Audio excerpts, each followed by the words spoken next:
Hello, hi, and welcome to a very, very different episode. So welcome to everybody who usually joins us, and welcome to anyone who is new. So why is today a bit different? So as you can see, I'm not actually cooking anything. We're going to do a Q&A today. So we're going to have a chat about any of the questions that you might have for me. So that can be questions about vegan food. It can be questions about any particular recipe. We can just chat about veganism in general. We don't really get a chance to do that whenever I'm doing my live recipes with you guys. So this is a really, really good opportunity for us to talk about all of those pressing vegan questions that we've got for each other. So welcome to Annie and Anna and Colleen. Thank you for joining me. Okay, that's great. I can see that I'm up and you guys can see me, which is great, which is a really, really good start. Okay, so we'll wait until a few people are in the room and then we'll start by going through some of the questions that you guys have already sent in. So thank you for doing that. That just gives me like an idea of like what people want to know about, and we can get started with those, and then we can have you just, you know, coming to me with other questions that might come up as we talk. But do interject. So, you know, if I'm talking about something and you're like, okay, well, you know, she just like briefly mentioned that, but I want to know more about it, then do just say. We've got a few good mornings here. Good morning, George. Good morning, Anna. I'm going to make sure that I can see all your comments. So on my little phone here, it's a little bit small. So I'll just make sure that I can see on my computer screen down here as well. So as I said, we'll just wait for a few more people to come into the room. Christine, good morning. Colleen is already, of course, guessing what is underneath the rainbow. And I will explain that in a moment. Louise, good morning. Thank you for joining us. Okay, so I can see myself. Let me just mute myself. There we go. And you can actually see Jeff in the background. I don't know if you know. Say hello to everyone. Hello everyone. You're going to now see how much delay there is. Yeah. There is going to be a bit of delay today. So Danielle, thank you for joining us. Okay, so Denise, great to have you here. Okay, David says hi, Jeff. And Justine, thank you for joining us. And of course, we have our rainbow today. And as Colleen quite rightly said, we have lots of stars underneath our rainbow. And there is actually a reason.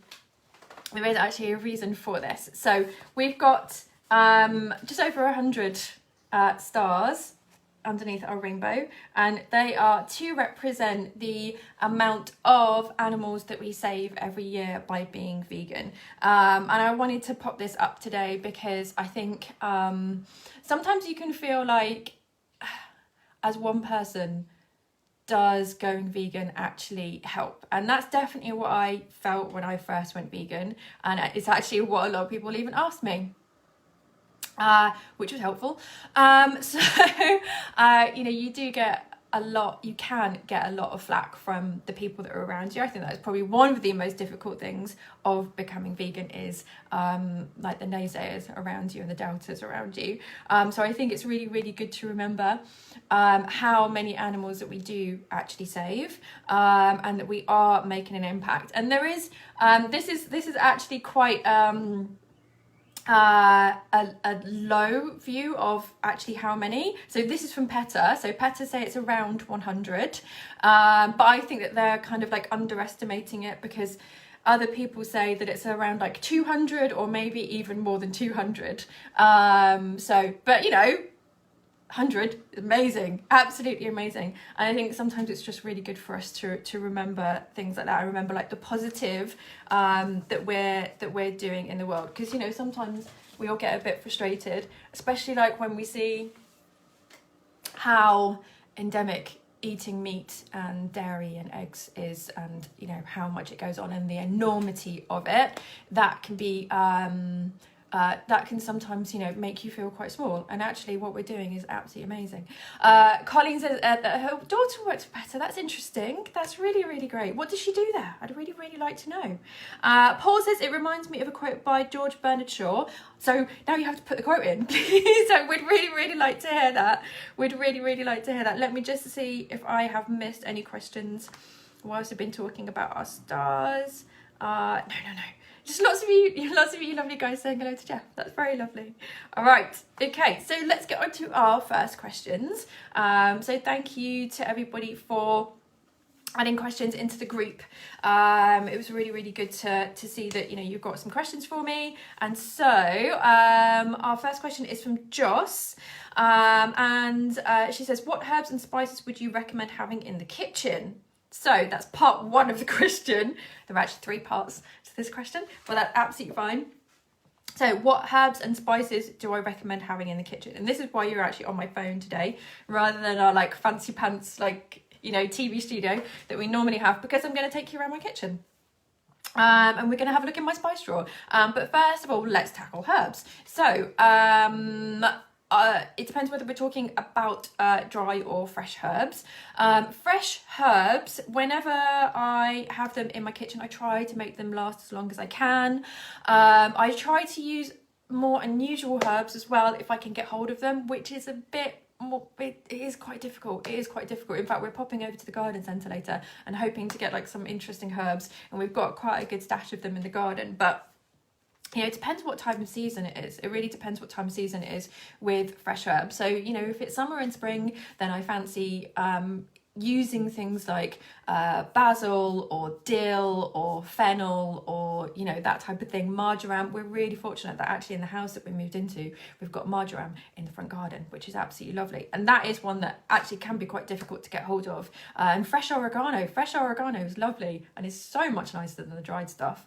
But yes, if you can plant stuff in your garden, then do. In this country, in the UK, it's fairly easy to grow things like mint and rosemary, and thyme as well. They do really, really well. Sage, we've got a massive sage bush out the front. So if you can actually get plants of those, then do, because it will save you a lot of money. And also you won't be using those plastic bags all the time. There's tiny little plastic bags, so annoying with fresh herbs. But when you do get fresh herbs in, then you do need to know how to treat them properly. So with anything that isn't basil, basically any fresh herb that isn't basil, pretty much I think, yeah, pretty much, you can just wrap it in some foil and then pop it in the fridge, and it will last way, way longer. Try to reuse that foil, of course, so wrap it in a way where you're not scrunching the ends, because when people scrunch the ends and you try and open it up again, and you end up ripping the foil, which is really annoying. So try to wrap it just by kind of overlapping it. So just pretend you're making a very, very neat Christmas present with your herbs, and do it, in a very careful way, and then you'll be able to reuse that foil. Basil likes to pretend that it's in Italy. Don't we all? So it needs to be somewhere warm. If it is already chopped, if it's just the stalks, then you can just pop them in a glass with some water in on the windowsill, somewhere where it's going to be warm. My pots of basil that I buy, I actually just chop the leaves off and then it regrows. But I make sure that it's somewhere warm. In the winter, it doesn't do too well on the windowsill. So if it's got a plastic wrapper around it, then I keep that. And I keep it around it, and then that just, keeps it a little bit warm, basically. So that's our fresh herbs. With dried herbs, there are certain times that I use dried herbs, but I can find them quite twiggy. I don't really like the texture, so I'll use them in spice mixes, and I'll take you over now and show you what we've got in the cupboard. Okay, so as some of you guys might know, I've got a pretty epic spice and herb drawer. So this is my cupboard of delights, and I went through it a few weeks ago, about a month ago or something like that. This is one thing that lockdown is really good for, is sorting out your spice drawer. And so the herbs that we've got in here, we've got some marjoram. which is really lovely tasting. Oregano. We've got some tarragon as well. Okay, so this actually came. I actually ordered fresh tarragon and I got this. So I was like, well, I'll do something with it, but I'm not a massive fan, but I'm sure it will come in handy. And that's kind of it, really. We've got some dried mint, which I use for the feta that we make. But that's kind of it.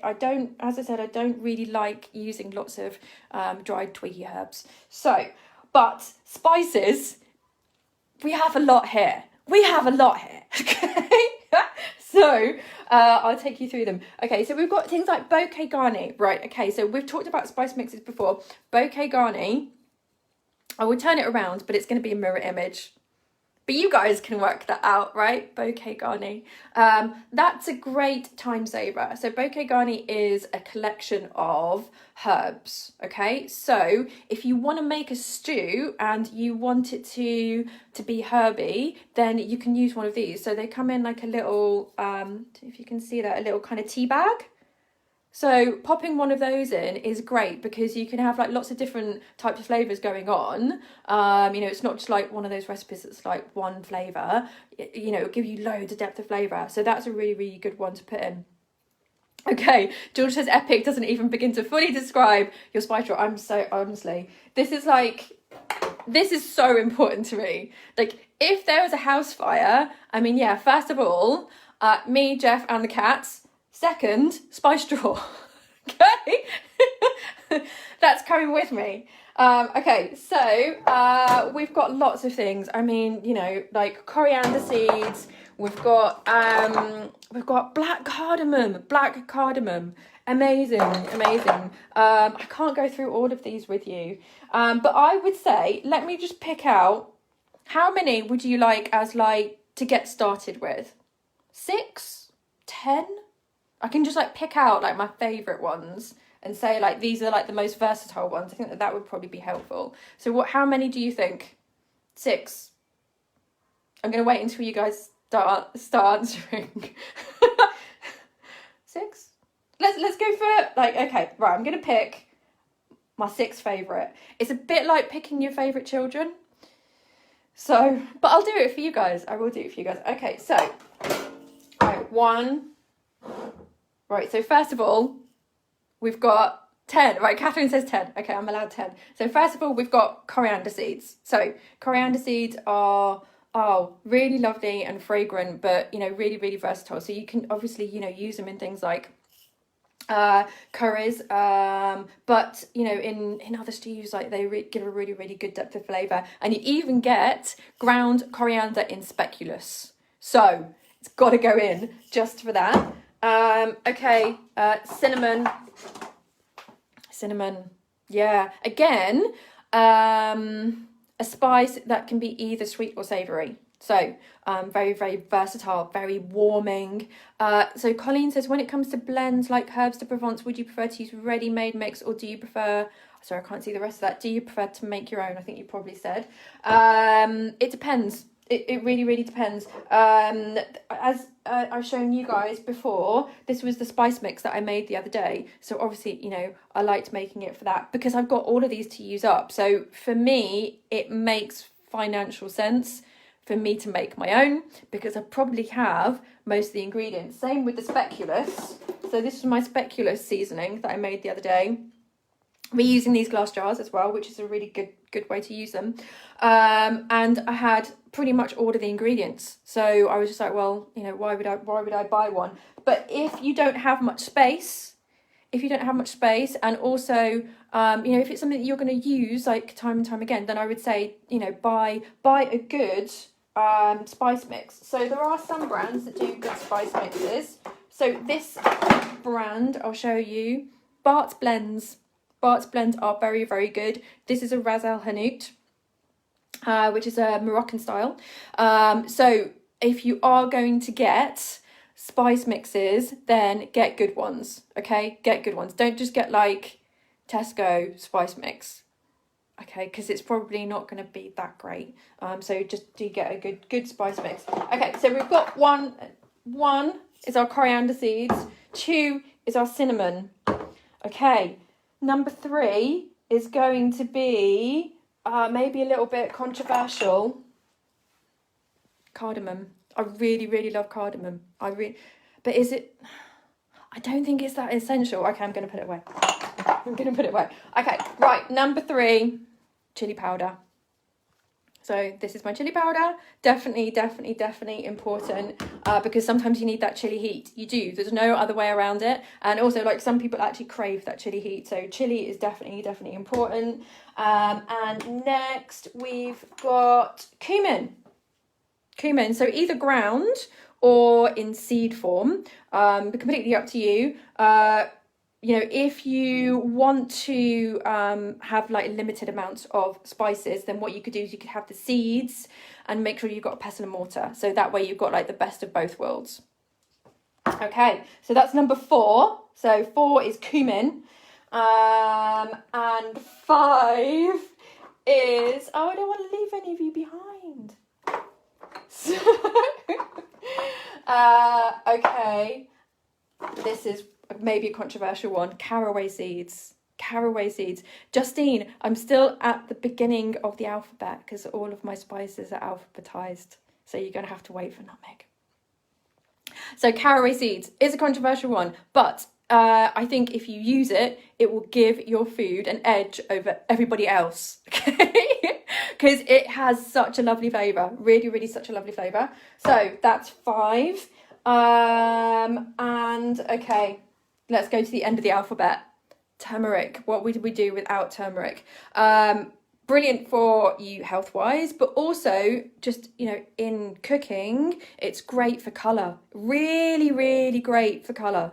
Really good for colour. So, if you're making, a curry or a stew or a dal or anything like that, then adding a bit of turmeric will make it much more vibrant, and we eat with our eyes. But with turmeric, you do have to be careful. You have to use it sparingly. If you add too much, it can be a bit metallic-y tasting.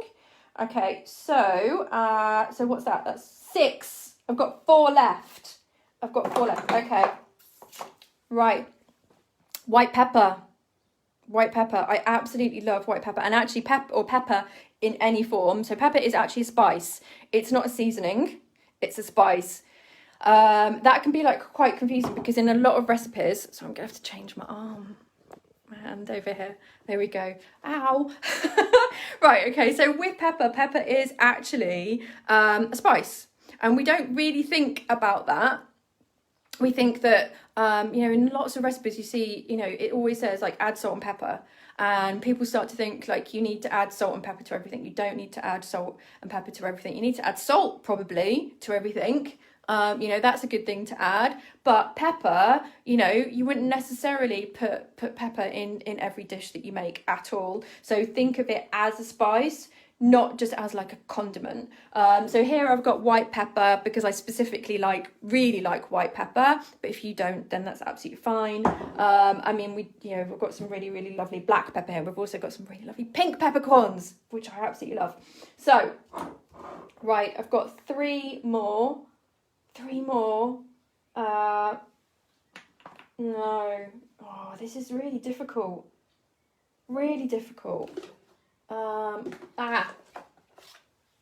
Paprika, but I would get smoked paprika, and the reason why is just because like sometimes we want the smokiness in a dish, and so if you've got smoked paprika in the house, then you've already got it. Makes tofu taste really amazing. So smoked paprika would be my next one. It gives like a really lovely depth of flavour. So if you're making something like a chili or a paella or something like that, you're going to need that depth of flavour, definitely. Okay, 2 more. I'm allowed 2 more, and that's it. Okay, and... Oh, this is difficult. Okay. Mustard seeds. I would say mustard seeds for if you are a curry maker.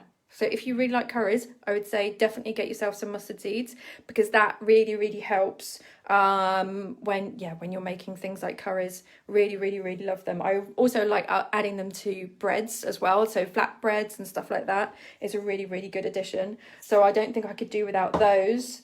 And I've got one more. Okay, I'm going to add a random one for you guys, because I know that you'll be okay with having like more kind of like out there spices. Sumac. So sumac is sour. It's really, really sour, and if you can introduce some sourness into your dishes, it actually makes them so much better. So sumac. So have we got all of them there? So yeah, that's 10. Okay, so it was coriander, either seeds or powder, depending on what you want to do. Ground cinnamon, chili, cumin, mustard seeds, caraway, turmeric, pepper of your choosing, smoked paprika, specifically smoked. You can have it hot or sweet, whichever you fancy, and sumac. There we go. That's my 10. That's my 10 that I think that you should start off with. I can also take a photo of those and pop that into the community hub later on. And I've seen that there's a lot of questions, but it's really, really hard for me to see it on my phone. So I'm just going to have a look on my computer and just see what questions I have missed. Right. Okay. So, Colleen said, my daughter started with PETA, which was the youth division. Oh, that's amazing. That's amazing. Right, okay. It's not letting me see any questions. That's not very helpful, is it? But there we go. Right. Okay. Just says, thanks for answering my question. Sorry to make you choose between your children. That's okay. It was quite a good test, actually. It was quite a good test. Annie was mentioning about an article about turmeric. Apparently in Bangladesh, they use lead to make the colour more vibrant. Okay, so there is a warning against turmeric from there especially. Okay, so that's something to look into. And let me just see if there are any more questions. White, black and pink pepper. Oh, thank you, my love. Thank you. So the difference between white, black and pink pepper. So white tends to be a lot stronger than black. And it's almost like it has, you know, when you eat like horseradish or mustard, like it has this, we actually call it like trigeminality, which is a word I absolutely love. I'm a complete geek for like these random like food words. And what that means is that there's certain foods that you eat that it creates this kind of like physical sensation in you. So that can be things like when you eat chili and you get really hot, but it can also be when you have something that's kind of like mustardy, like wasabi, and it makes you feel like funny hair, and it can actually like clear your airways. And I think that with white pepper, you almost get that similar effect that mustard gives you, but you know, much, much milder. Pink peppercorns.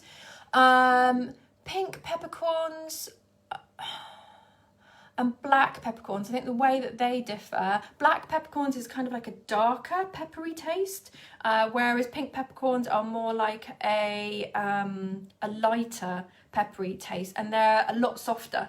They're a lot softer as well. There is one of the dishes that we make in the Pro Chef course, which is a beetroot ravioli with a vegan cheese inside it, and some pink peppercorns.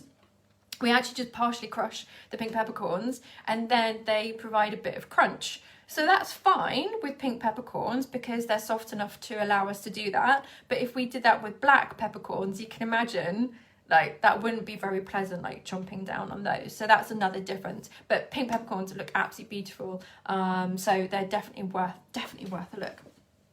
Right, okay, let's get on to our next question.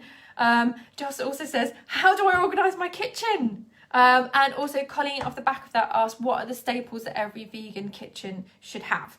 Okay, so we can go for another wander. And so just to say, my career as a chef has mainly been being a private chef. So I was a private chef for Well, actually, it's probably about half now. So half of it was being a private chef and working for people in their homes, and a lot of that would mean organising their kitchens as well. So I actually had a lot of practice of doing that. It wasn't that I just organised my own kitchen, but I actually organised other people's as well, in order so that I could work in it and also they could live in it well. So, I had like a good insight into how to organise things, and also how to organise it when you're always in a rush. Like I was always in a rush as a private chef, trying to do things very, very quickly, which means that when you go to grab for things, you don't want to be shifting stuff out of the way. You want to know where that thing is, so that you can get to it really, really quickly. And that is why I have alphabetized my spice drawer, because it really, really helps. So rather than kind of like rummaging through it forever, it's much easier for me to see what is in there. And also, I've made it as a drawer so that I can pull it out and just look into it, rather than what a lot of people tend to do, which is they put their spices in a drawer like this, and then you open it and you're trying to like shift them all out the way so that you can see all of the other ones and you can actually see what you've got. And if you do it that way, then what tends to happen is there are a few things that get pushed to the back and then they never see the light of day ever again. So then you'll get them out and you'll be like, oh, this actually like went off in like 1997, so I probably shouldn't use it. If we can actually see our ingredients a lot more, then we are more likely to use them. Okay, so obviously we've got our fridge here, which is pretty self-explanatory, but in our cupboard here, we've got a few different cans of things. And so I've got them in these like pull-out. I don't know if you can see that. Don't look at the gin collection underneath. So always like with these pull-out things, because that's going to make it so much easier for me to see them. And then... yeah, again, just like lots of, so we've got things like, nutritional yeast here, definitely a staple for a vegan kitchen. We've got our bouillon here, which I always make sure that I never ever run out of that. That does actually come in bigger packs actually. So you can get this, but in, well actually twice the size of that. I haven't been able to recently. This is another staple in our kitchen. Our version of Marmite. So this is our version of Marmite. So this is great for anything that you want to taste meaty, and also just toast. So, but any kind of like, sausages, burgers, chili, anything like that. The yeast extract is perfect for it. Really, really, really good. And this is a great drawer down here. So I've got lots of different grains and pulses. So I keep my grains on one side. So I've got my rice here, a few lasagna sheets, bits and pieces like that. And then I've got my breadcrumbs at the back, really, really useful. But I think having a variety of these grains would be really great for any vegan kitchen. Not just having things like rice, but also, having things like millet. We've done a lot with millet recently. It's a really, really great product, really, really healthy for you, and it can grow in the UK. And then I've got a few different grains over here. Things like these lentils are great, really, really good. And cheap as well, really cheap, full of nutrition. These are the lentils that will cook quickest. So if time is a factor, then I definitely recommend them. I think we've got like a few different one pot dishes on the website. Lentils are really split red lentils are great for a quick one pot dish. So I definitely recommend them to you if time is a factor. I mean, I've got other things, like different types of peas and stuff like that, but I don't really think that they're essential for cooking, unless like that's the type of thing that you like to cook. And I don't know how else we really kind of like set up our kitchen. It's just, more that we have all of the food in cupboards that we can pull out. And you know, our plates are up here. Our plates are up here because we don't need to, like, we don't really need to move them around to see what's behind them or anything like that, like you do with food. And then in here, again, I've got these boxes, and I know like it's plastic, but you know, we try to make sure that they're going to last a long time. And I've got my seeds in one box, and then we've got nuts in the other one, and then we've got goodies at the top. that's the treat section. So and I think that's it for that. Oh, I've got a box of seaweed. A box of seaweed. There we go. That is all of my different types of seaweed there that I can play around with. So when it comes to things like seeds, I would recommend having a stash of things like sunflower seeds. Sunflower seeds are really, really cheap, and I think Nikki's mentioned before that they're really underused as well. Definitely things like chia seeds, and ground flax. Ground flax is probably a must for anybody who wants to do any kind of like baking or anything like that, because that's a really, really good ingredient to use. Flaxseed, and also it's really, really healthy, really, really good for you. So even like you can just pop it onto your cereal, and then that would be great. Oh, and up here in the wrong section is our hemp seeds. So hemp seeds are great at making any food look pretty. Really, like any food that you want, it will make it look pretty, I guarantee you. So these are cracked hemp seeds, so this is a good thing to have around as well. Makes salad look more interesting too. So I would say those would be good staples. Yeah, so let's get on to our next question, and let me just see if I've missed any comments, because I probably have. There we go. Okay, so Catherine said, I love sunflower seeds ground to make things creamy. That's a really, really good nut-free option as well, which is obviously like of a concern to quite a few people. Laura Louise is a little late, but good afternoon. Thank you for joining us. Don't ever worry about being late.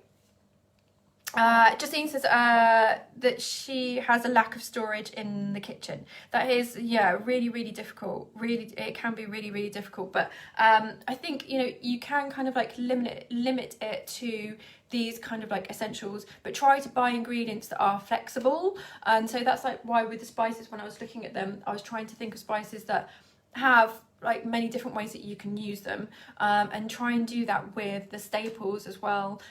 So they're things that you can use in multiple different ways, not just kind of like one dish and that's it. Dennis said, anything specific to organising a small kitchen? I have a small galley kitchen in my terrace house. I shoved almost all my gadgets into a separate room.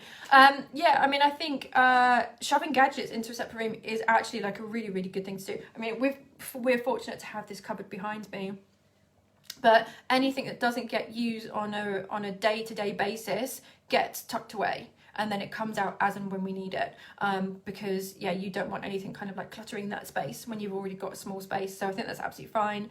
But I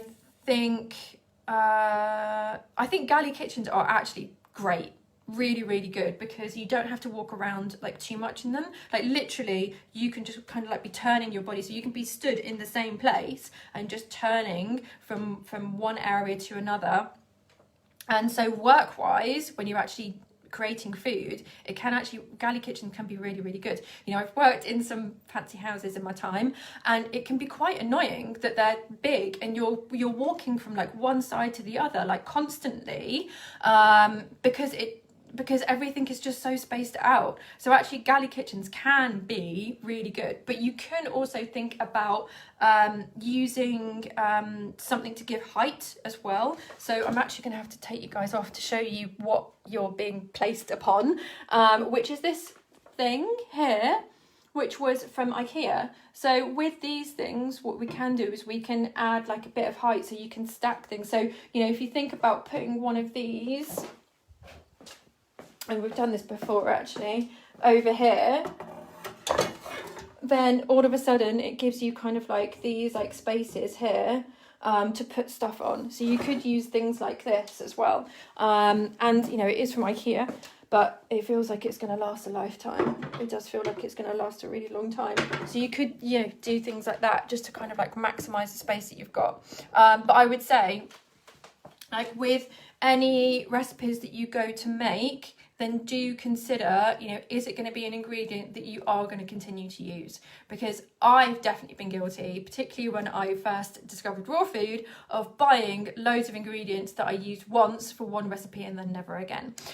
So, you know, if you've got a small space, then you're really going to have to consider, is it something that you're going to continue to use? Okay, so,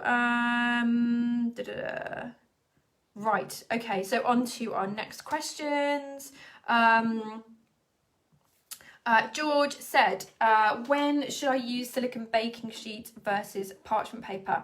So you can use them interchangeably, absolutely interchangeably. So every time you know, a recipe says use parchment paper, then you can use silicone baking sheet. That's absolutely fine.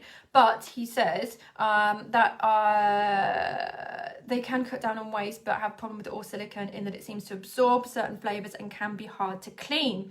Okay, so I would say that they're not all equal. So buy a good brand, buy a good brand. As you will see on places like Amazon, you look for silicone baking trays and muffin trays and stuff like that, and there is so many, like absolutely so many, and some of them are way better than others. I think it depends on what you're making as well. I mean, with a lot of the silicone things that I have that are kind of like more muffin trays, or I've got a donut pan, obviously I'm making something sweet in there, and therefore there isn't really like a strong flavour that will be held in it, but they still can get a bit well, they look like they're dirty, but they're not. They look like they're dirty, but they're not. I'm going to see if I can get one of my donut pans out.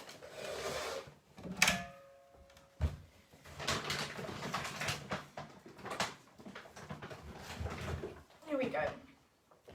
Right, this is one of my donut pans. Lovely bright colour.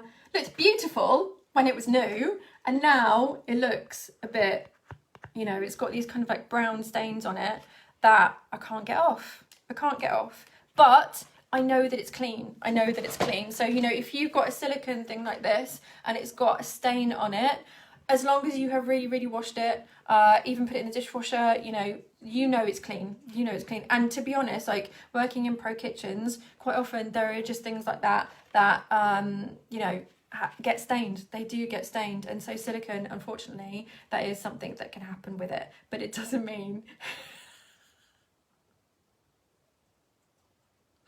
it doesn't mean... Sorry, I'm being really childish. I'll stop now. It doesn't mean that it's dirty. It just means that it's stained. See? Just a little bit stained, that's all. Okay. Oh, George says turmeric stains my silicone sheets. It does. Turmeric will stain anything, absolutely anything. So whenever you're using it, make sure that you wear an apron or something like that. But it will stain it, but it doesn't mean that it's dirty. And it's just one of those things for turmeric. Garlic, yes, that can linger, definitely is a smell. And also like with Tupperware as well, it really, really can do. One way to combat the smell is lemon juice. If you rub that onto your mat, then that may be able to take it off. So you might want to try that. And I think, George, you had another question. Oh, yes. Yeah, actually, it wasn't really a question. It was more a suggestion. So thank you for that. Is there any way you could put a page on your site with links to your recommended kitchen utensils and places to buy them? That is a great idea, so thank you for that. And we will definitely do that, because there are some things that I mention every now and again that I really like to use in the kitchen that would be really helpful for you guys. But I want to make sure that you get the good one, not the cheap and nasty one that's going to last 5 minutes. So we will definitely do that. And we'll have to like put, the thing is that we can show you examples of that, but we just have to be aware that, you know, that product might become unavailable or something like that, but we'll give you, you know, the brand and yeah. that type of thing. Okay, but yes, it would be great to have them in one place. I think that would really, really help. And now we've got a question from Justine, who says, do I need a SCOBY to start fermenting, and where do you get your starter kit, please? Okay, so I can send you a SCOBY. I can send you a SCOBY, definitely. I will try and like wrap it as much as I can. So hopefully it will get to you and it won't have leaked everywhere, but we'll definitely give that a go. You can buy starter kits online, and I've bought starter kits before. There's lots of fermenting, culturing companies out there that are really, really good to use. Let me have a look and see if I can find the one that I was using before. I can't remember the name of the recipe. Sorry, the name of the website. I'll have to find it for you and post it in the group afterwards, actually. Because they're a very, very good company, and they not only do things like SCOBYs, but they also do kefir grains. I bought sourdough starters from them. I bought Lou, who's watching today, for her birthday, a sourdough starter and some really lovely flowers as well. So, you know, it's a good place to get lots of other bits and pieces that you might need. But Justine, I will send you a SCOBY. Okay, you will eventually be doing this to other people as well, because Justine, your SCOBY will grow and grow and grow and grow, just like mine. And then every person you meet, you'll be like, do you want a SCOBY? Do you want a SCOBY? Have you ever thought about making kefir? Kombucha? I'll give you a SCOBY. Because you do, like, it grows and grows and grows, and you just want to pass it over to somebody. So David had a really, really interesting question. And he says, should vegan milk, spelled MYLK, MYLK, be spelt differently than cow milk, MILK? So that is with the Y instead of the I. And he says it's similar to the women's movement that for a time stopped using the spelling with an EN and had the spelling with a YN because it had within it the word men. So this is a really, really interesting question, actually, because I think that example of the women's movement not wanting to use the word men comes from a very, very different ideology and a very different way of looking at a very, very different situation, basically. And I think it's really, really important that the vegan community owns MILK. Owns the word milk, MILK, because time and time and time again, the dairy industry have fought to not allow us to use the word milk, and they don't own the word milk. So if you think of coconut milk, you know, we have had coconut milk for hundreds, if not thousands of years. So even before people started using cows commercially, you know, and making dairy milk, we had the word milk. And I think it's really, really important that we don't let them take that word away from us. And in fact, I think that it's so distracting. It's so distracting when the dairy and the meat industry start saying that we can't use the word milk and that we can't use the word burgers and stuff like that. And it ties up so many of the animal rights groups and the vegan groups from doing other work that would be that they should be doing, really, and they end up wasting so much time arguing against those groups and having to talk to journalists about it and fielding questions and blah blah blah.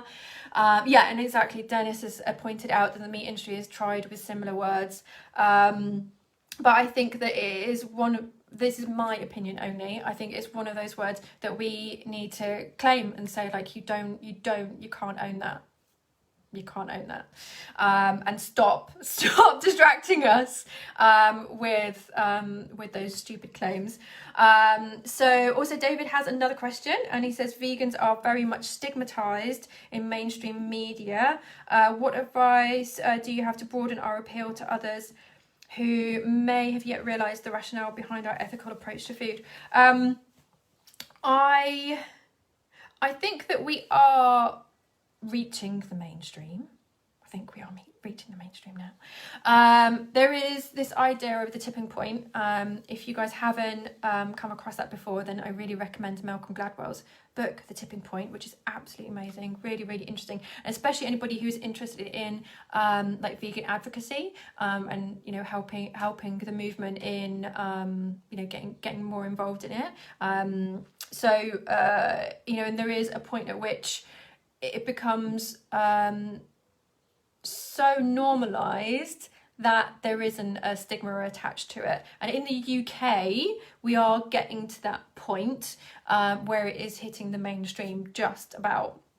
5 years ago, it wasn't like that. 10 years ago, definitely wasn't like that. 25 years ago, when I became vegan, oh my God, it was like, yeah, if you're a vegan, you are a far out hippie and like you do acid all the time and like you live in a field. That is what people thought. But nowadays, definitely in the UK, it's becoming way more mainstream, and we have a lot of people who you just wouldn't have thought being would be being vegan. So a lot of famous people, so say for example people like Lewis Hamilton. So me and Doug and Jeff were talking about him yesterday, and he's a great advocate for veganism because it makes people see that you don't have to be a certain type of person to be vegan. But I don't think that has necessarily happened everywhere in the world. So, but it shows that it can happen. But the various ways that has happened is because of these celebrities who are not your usual type of vegans. It has also happened because of a proliferation of vegan food being available in supermarkets, so it's accessible to people. It has happened because of things like the Game Changers and What the Health, so people being able to easily access information about veganism, and it isn't about animal rights because for some people that can be too difficult to look at. If it's about health, then that seems to be an easier thing for people to take on board. But the fact that they're on Netflix and having that, people can see it for free, basically, they don't have to pay. So that has really, really helped. So I think that is just going to get even more and more and more. I do imagine that one day people will see going vegan in the same way that they see recycling. It's just like, it's the kind and sensible thing to do. And you don't need to be a certain type of person to recycle, and, even my parents recycle now, and I remember when I was a kid on Blue Peter, we had to get taught how to recycle, and it was such a niche thing. And I definitely see veganism kind of like going in the same way. Okay, so I think basically more of the same. That's all we need. We're heading in the right direction, definitely. Let me just see if I've probably missed some questions. There we go. Dennis said, I heard about vegans growing up. It was categorized as pretty much an absurd idea that severely limited what you could eat. Yes, absolutely. And actually, that's another thing that I should have put in my little box of, what recently motivated this movement to get so much bigger. The other thing is leading with the carrot and not the stick. So that is like a really, really important thing, is showing people what amazing food they can eat.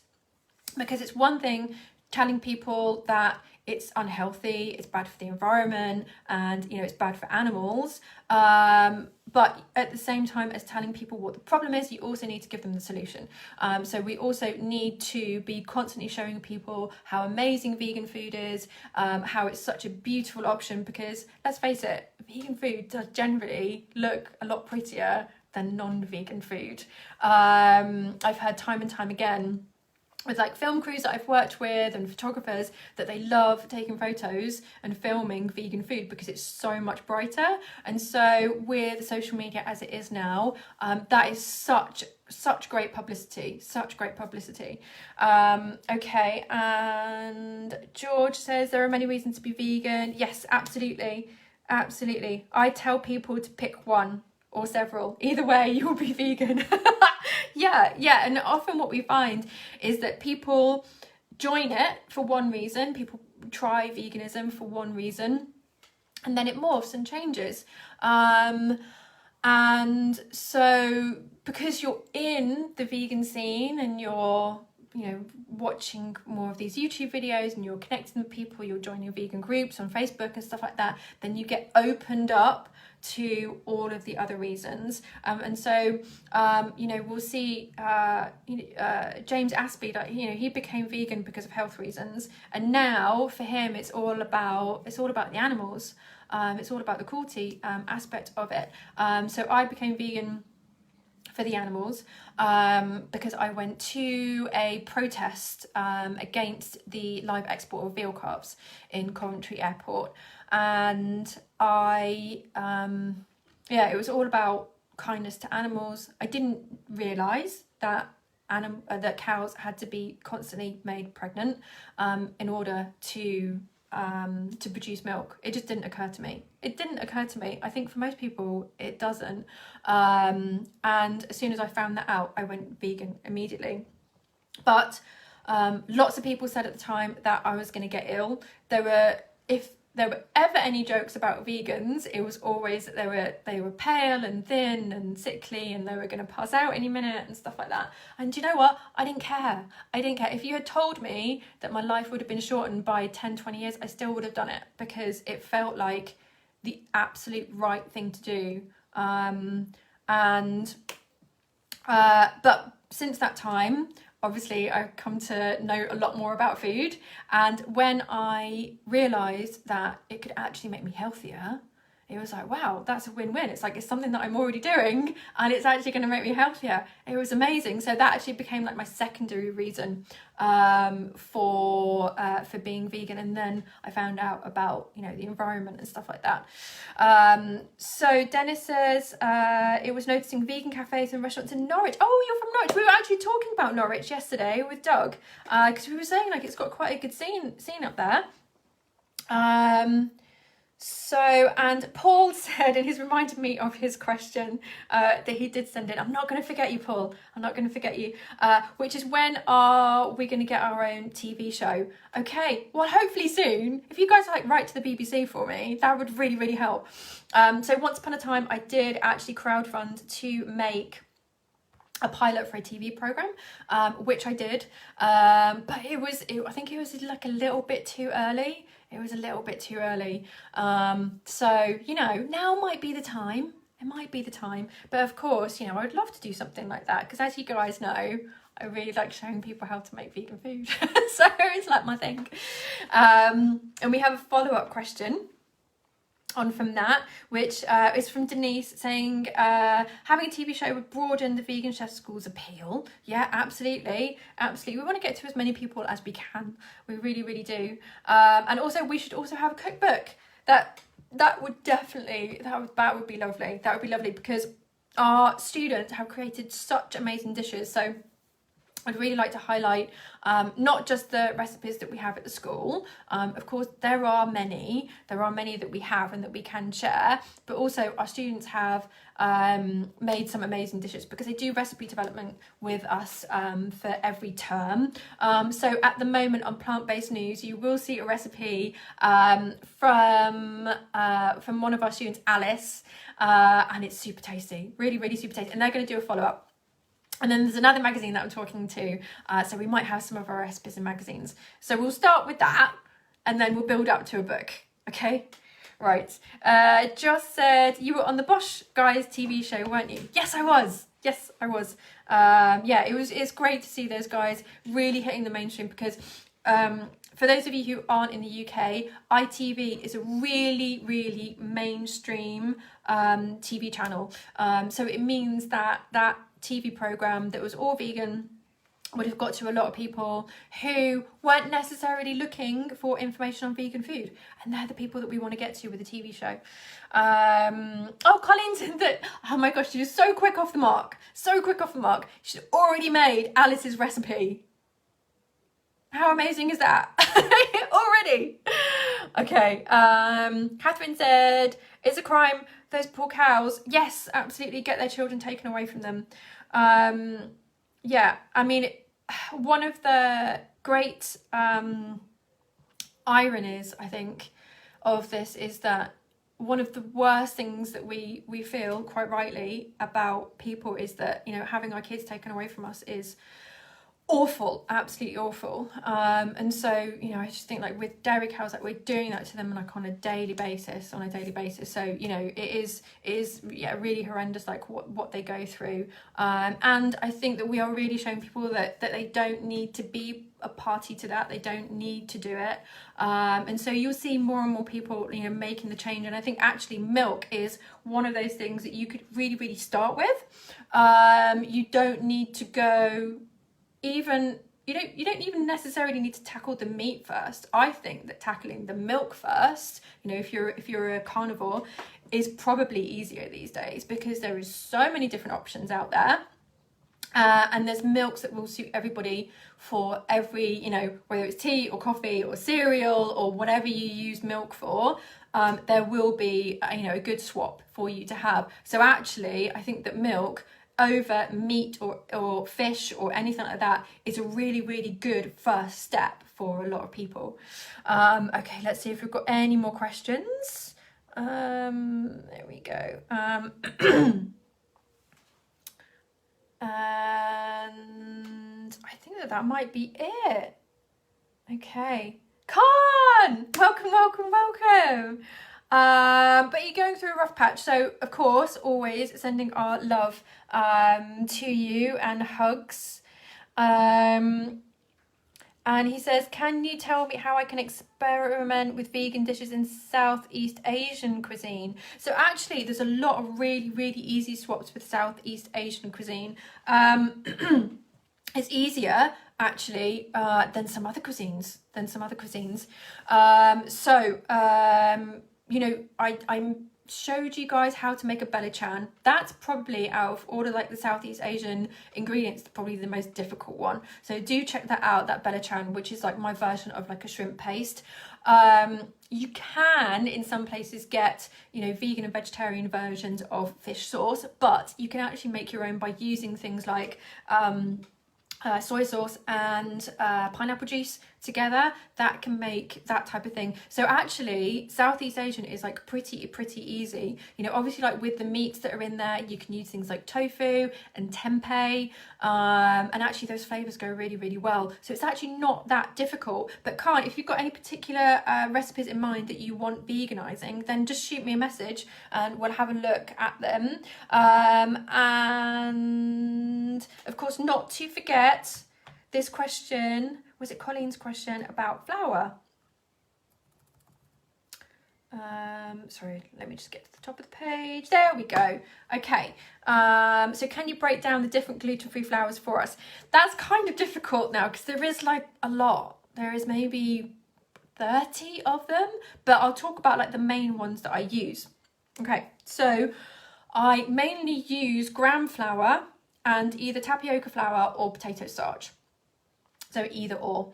And the reason why is that gram flour is, first of all, very accessible, and it has a lot of body to it. So it's great for building structure, but it can be a little bit on the heavy side when it's on its own. So I use either potato starch or tapioca flour. So potato starch, probably more for people who are in the UK or Europe, easy to get hold of, can be locally made. Tapioca flour, more for people who are in the States, because again, easy to get hold of and locally made. But they are much lighter. Okay, it's going to sound a bit weird when I say that it's a flour that is more powdery, but I hope that you know what I mean by that. So it's more like the texture of icing sugar. So it's very fine. So potato starch and tapioca flour, they'll add a lightness to whatever it is that you're making, and there'll be a really good balancer for the gram flour because it will make the whole thing a lot lighter. You know, you've got gram flour that is a bit heavier, but it has a lot of body. You've got these lighter flours that are more airy, so you know, if you need something to rise, you're gonna need that lightness. So I would use maybe 60% of the heavier flour, the gram flour, and 40%, maybe even less, of the lighter flour, depending on what you're making. So they're the main flours that I use. I can sometimes sub out gram flour for things like yellow pea flour or marrowfat pea flour, which I get that's grown in the UK, made in the UK. I wouldn't really use things like buckwheat flour because it is very, very heavy, very, very heavy. And also, when would you use gram flour rather than oat? So actually you can kind of use them interchangeably, but oat flour has a really, really good benefit in that it browns very, very well. Gram flour has a really good benefit because it is yellow. It is yellow, so and also it browns very well, but it's more like a golden brown. So an oat flour is more like a kind of like wholemeally brown, and also there's a slight texture to oat. And it depends on the flavour, you know, because oat does definitely have a distinctive flavour, so it depends what you want to use it for. Are there certain dishes that are better with a particular type of flour?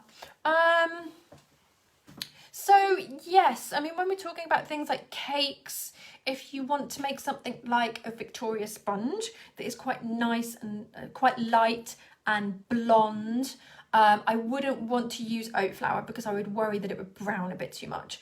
And if I'm making my own oat flour, I would worry that there might be some flecks, there might be some graininess. I don't want that in a Victoria sponge. Victoria sponge wants to be nice and light, so you know, a gram flour would be fine. Making sure that we've got a good dose of our tapioca flour or our potato starch in there as well, because it needs that fluffiness, it needs to be light. Oat flour I would maybe use if I'm making something that's more kind of like a farmhousey cake. So like our spiced apple cake from the Luscious Cakes course would be really suited to that. Or like a banana bread would go really, really well with that. So and Sarah says, yes, about different gluten-free flours, ratios, if there is a rule of thumb. Yes, so with my gram flour and potato starch or tapioca flour, it is about 60-40, but you could go up to like 70-30, but it depends on what you're making. So you've got to think, like, when you're making something, do I want it to be really light and fluffy, or is it more of a denser kind of like cake or bake or whatever it is you're making? So you've got to factor that in. So if you want it to be less light and fluffy, if it's going to be denser, then have more of the gram flour, or you know, the yellow pea flour. You know, if you're going to use something like that, then have more of that and less of the light fluffy stuff.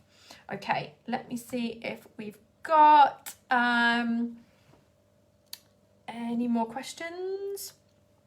So Louise says, I'm looking for a great vegan recipe for popovers. Can't seem to get it right. What popovers? Is that an American thing? Is that an American thing? I'm going to have to see now. Right. Just give me a second. Oh, they look nice. It's a light roll made from egg batter. Similar to, okay, so it's similar to a Yorkshire pudding. And yes, it is an American thing. It is an American thing. It's a lovely word. I like that, popover. It's really fun to say, popover, popover. Yes, we probably could make that because I've got a Yorkshire pudding recipe. Yeah, that would be lovely. They look really nice. Really nice. Okay, yeah, gonna make one of those. Yeah, actually, Louise, would you be able to do me a favour? In the community hub, we actually have a pinned post at the top that is asking for your suggestions of recipes that you want us to make. So if you can put that suggestion into there, because my memory is shocking. My memory is really, really shocking. So just to let you guys know that. So if I've forgotten to do anything or say anything or make a recipe for you, then you need to kind of like give me a little bit of a nudge and just let me know. Won't be offended at all. Gloria says that apparently they flip over in the oven. Oh, I'm definitely doing that now. That's definitely happening. So Annie says, what ratio would you use to replace pre-made flour if it's 100 grams? So really, as a kind of like general guide, it would be 60 grams gram flour, 40 grams tapioca flour. As a rough guide, but it does depend on what you're making. So do bear that in mind. Okay, so I think that we have done it for today, I think. Paul does comment, not seeing too many viewing from Australia. That's because they're all in bed, love. I think they're all asleep when we're doing this. We're really fortunate that so many people tune in from the States. Honestly, I'm so great. I'm so grateful to all of you. But you know, I know that some of you like are watching at like 6-7 o'clock in the morning, and some of you even cook along then as well. How amazing is that? Right, Paul says, Day, think you may have missed some of the comments above. Okay, right. Just bear with me a second. Let me see.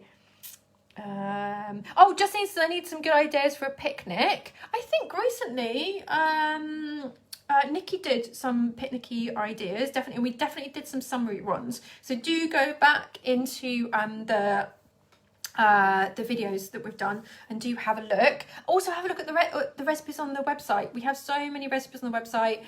We don't have videos for them all, but we've got about 200 recipes on the website, so do have a look there. Gloria said that she made them when she was about 14. Oh, great. Well, you can give me some tips then, because I think I might need some tips for this one. Okay. George said it's 5 a.m. in California now. Honestly, that is brilliant. Thank you so much. It's nice that we can be a good start to your day. Paul said we do actually have an Australian viewer in the house today. Okay, so what time is it there? Blimey. Or maybe Sunday evening. it's eve. Oh, okay. So maybe it's like just before bedtime for them. Okay, right, guys, I can't find any of the comments that I missed or any questions, so I'll give you just like another couple of minutes to let me know if there are any burning questions that you want me to answer right now. Okay, go for it, because I think that, you know, I can't see them all. Patricia, the question about the blender. What was the question about the blender? Recommendations for making nut butters? Right, okay, so for nut butters, much better if you have a blender that is over 500 watts, preferably even more than that, and has got a chopper attachment. So if you get one that has a chopper attachment, you will be able to make the nut butters, but if it's under 500 watts, then it may well struggle. And it may burn out. It may burn out quite easily. Over 500 watts, even more. Doug actually shared a picture. It was quite a few weeks back now, I think, of the one that he had got from Amazon. So I'll see if I can find that and tag you in it. If anybody else can find it quickly for me and tag Patricia in it, then that would be great. That would be really, really good. But we do have details of one on there. Okay, so Annie said, can you make some vegan sausageless rolls in the demos? Well, actually, Annie, that's going to be on your course. So you don't need to worry. You're going to get some better than Greg's sausage rolls in the Pro Chef course. So you will definitely be making those with us. Denise says, thanks for your time from Brazil. No worries. And Ian, thank you for joining. That's it for our Q&A today. We can definitely do this again, and we can even get some of you guys involved with us and get you on Zoom calls. Colleen said, how did the meet up with Doug go? Really lovely. I've actually known Doug for quite a few years now, so it wasn't just like we knew each other through here and then I went over for lunch, but it was really, really lovely, and he made some really amazing Caribbean food, and then we went for a walk by the sea, which was beautiful, really, really lovely. And he's absolutely fine, by the way, after what happened the other day. So he's all good. It's a tough one. Okay. Laura Louise says, do you have any tips for buying knives? So I would say you don't need many of them. You don't need many of them at all. All you need is a chef's knife. So let me just go and get my chef's knife.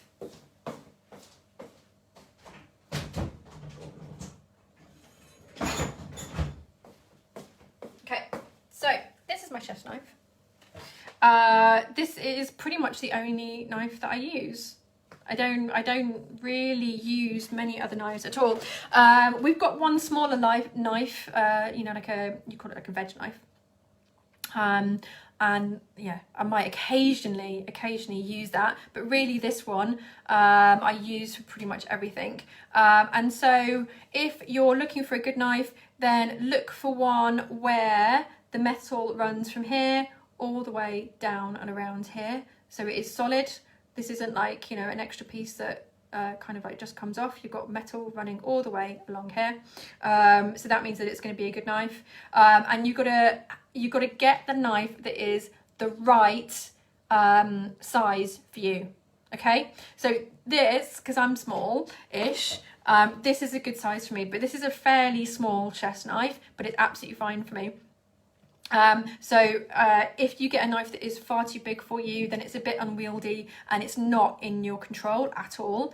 And this knife that I've got is a Wüsthof. I was actually gifted this from a client, and it lasts a lifetime. And even though it's broken, it's still fine. It's still absolutely fine. So I think a Wüsthof probably costs around like 80 quid or something like that for this knife.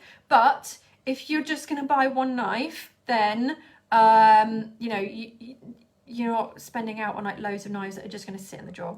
Just going to sit in the drawer. Okay. So, yeah, so that's my tips on knife buying. And let me just see, I think I missed some questions. But you guys are just like chatting, so that's fine. Catherine said ceramic knives over steel. Okay, so one of the issues with ceramic knives is if you drop it on the floor, it can shatter into a billion pieces, which when you've just spent £100 on a knife, it's not what you want to do. It's not what you want to do. If you drop this on the floor, however, it won't. So I know that is one of the issues with ceramic knives. I don't know if anyone has rectified that problem. Maybe they have. Maybe ceramic knives are okay now, but when they first came out, that was the main issue with them. And getting a good knife sharpener, getting a really, really good knife sharpener will really help. Okay, so let me see. David was just asking about the stars underneath the rainbow, and Colleen, thank you for answering. And they're the 100 animals we save at least every year by being vegan. And that's it. That's it for today. So thank you for joining me. It was a really, really lovely session, and I'm glad that we got to know each other a bit more. And join me again tomorrow for another recipe. So I'll be showing you a really, really lovely recipe tomorrow. Honestly, I don't know what it is yet, so I can't tell you. I'm going to decide this afternoon. And so as soon as I know what the ingredients are, I will let you know. So thank you for being part of this really, really lovely community. It's really, really appreciated. All of you are absolute legends, and I love you all. So yeah, have a great, awesome day. Bye guys.